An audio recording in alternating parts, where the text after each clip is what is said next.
तो इतनी आप सुंदर कर रहे हैं, लेकिन राम काज करीबे को लोग आतुर होते हैं, लेकिन आपके नेता जाने कोई आतुर नहीं है राम काज के लिए।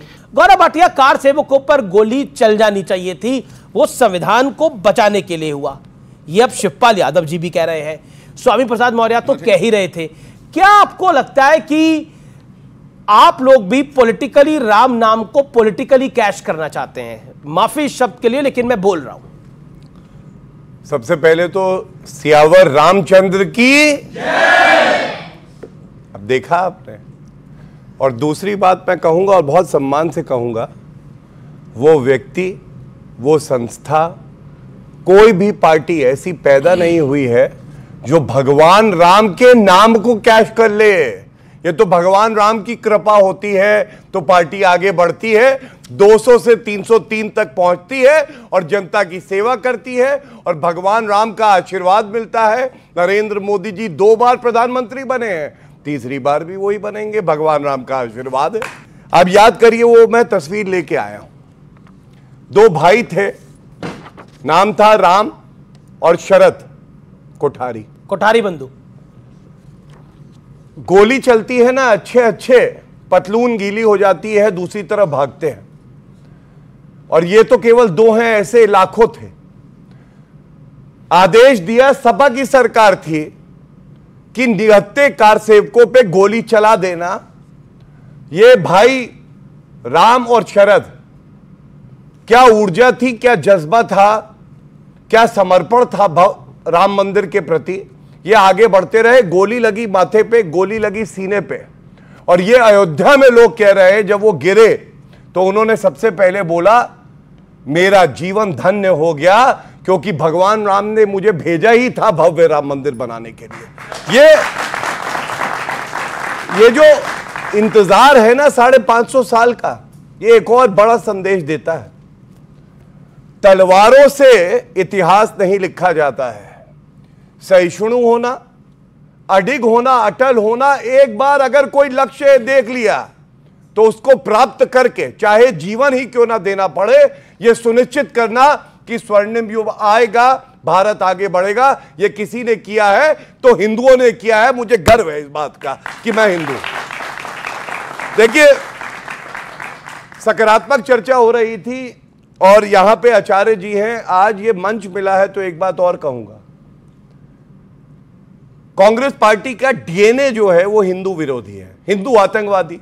अरे जिसने आज तक किसी चींटी को नहीं मारा उसको आतंकवादी बुला दिया तुमने। लड़के लड़कियां छेड़ने मंदिर में जाते हैं, क्या किसी की हिम्मत है? और बुरा लगेगा लेकिन कहना चाहता हूं, कोई कह सकता है कि लड़के जालीदार टोपी लगा के मस्जिद में जाते हैं और उसके बाद लड़कियां छेड़ते हैं, नहीं कह पाएगा। ये हिंदुओं को प्रताड़ित करने की बात है। जी, और खड़गे जी ने कहा, ये मोदी जी अगर दोबारा आएंगे तो सनातन धर्म जो है वो मजबूत हो जाएगा। मैं आज इतना कहूंगा, इनके अंदर जो हिंदुत्व है, हिंदू की ताकत है और ये जान गए हैं कि भारत में भगवान राम कण कण में है। मैं प्रणाम करता हूं कि कांग्रेस पार्टी में रहते हुए ये जज्बा इनमें है। ये बहुत बड़ी बात है। नहीं, ये बहुत बड़ी बात आपने कह दी। अब मैं राजकुमार भाटी के पास आता हूं। राजकुमार भाटी, उदयनिधि स्टालिन कहते हैं, इंडिया अलायंस के पार्टनर हैं, हम मस्जिद तोड़कर बनाए गए मंदिर के समर्थन में कभी खड़े नहीं हो सकते। शिवपाल यादव कहते हैं जो गोली चली थी वो बिल्कुल ठीक चली थी, संविधान को बचाने के लिए चली थी और सरयू को लाल कर दिया गया था। क्या आपको लगता है कि बार बार राम भक्तों पर गोली चलाने की बात को अभी भी बोलना, क्या आपको लगता नहीं है जख्मों को कुरेदना है? अगर आप राम मंदिर के न्योते को अस्वीकार कर रहे हो तो यह बोलने की आवश्यकता क्या है? नहीं, अगर चर्चा में मैं इसका जिक्र करता गोली का तो हम दोषी थे। ये तो आप कुरेद रहे हो बार बार। आप 2 बार कह चुके, बीजेपी के प्रवक्ता ने भी इसका जिक्र किया। शिवपाल यादव का बयान है सर। जब नहीं, उनसे किसी ने पूछा होगा। अब इस डिबेट में जब आप मुझसे पूछोगे तो मुझे जवाब देना पड़ेगा, वरना हमारा तो एक ही स्टैंड है जी। राम बहुत बड़े हैं इन चीजों से। आपने शुरू में कहा तो गोली क्यों चलाई? अब वही तो बात आ गई, आप गोली से आगे ही नहीं बढ़ना चाहते। आप गोली पे ही केंद्रित करना, फिर हमसे कहते हो गोली का जिक्र बार बार क्यों करते हो? गोली को जस्टिफाई कर रहे हो सर? गोली चलना और राम भक्ति दोनों अलग अलग चीज हैं। कैसे? राम भक्त पे तो गोली चली थी। गोली चली थी देश के संविधान की रक्षा के लिए, देश के कानून की रक्षा के लिए, सुप्रीम कोर्ट के आदेश की रक्षा के लिए। और यह किसी भी सरकार का दायित्व बनता है, वो संविधान की शपथ लेती है। भारतीय जनता पार्टी की सरकार ने राजस्थान में 72 हिंदुओं को गोलियों से भून दिया था आंदोलन में, जो गुर्जर आंदोलन में। हरियाणा में जाट आंदोलन में 11 जाटों को गोलियों से भून दिया था। आप जो हमारे विरोधी हैं, चाहे वो राजनीतिक पार्टियों में और चाहे मीडिया में हैं, वो बार बार कहते हैं सरयू का पानी लाल हो गया था, सरयू का पानी लाल हो गया था। इतना बढ़ा चढ़ा के पेश करते हैं और हमें खलनायक की तरह पेश करते हैं। पहली बात, मुख्यमंत्री, कभी कोई मुख्यमंत्री गोली चलाने का आदेश नहीं देता है। संविधान में उसका यह अधिकार ही नहीं है। गोली चलाने का आदेश मौके पर मजिस्ट्रेट और पुलिस कप्तान देते हैं। बिल्कुल सही। पहली बात। दूसरी बात, जी जी जी, 14 लोगों की मौत हुई थी अयोध्या में, 2 लोगों की बाद में अस्पताल में हो गई थी।